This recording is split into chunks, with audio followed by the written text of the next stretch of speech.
ভুলে যেও না বাপ, আল্লাহ আছেন। তোমাদের নাফরমানি বেশি বেড়ে গেছে। তোমরা গুনাহের উপরে যুদ্ধ শুরু করে দিছো আল্লাহর সাথে। তোমরা যেন আল্লাহকে চ্যালেঞ্জ করছো। নওজোয়ান ছেলেরা, তোমরা ভাবতেছো এটা যে আল্লাহ দেখি কি করে।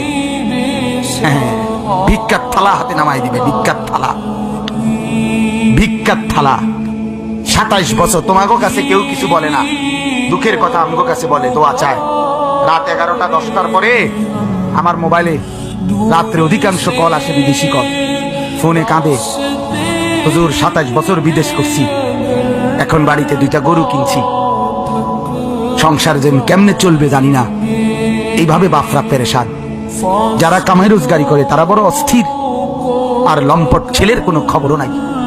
তার বাবার কষ্টের টাকা দিয়া নাফরমানে এমবি ঢুকায়া উলঙ্গ ছবি দেখতে দেখতে শেষ করে দিচ্ছে।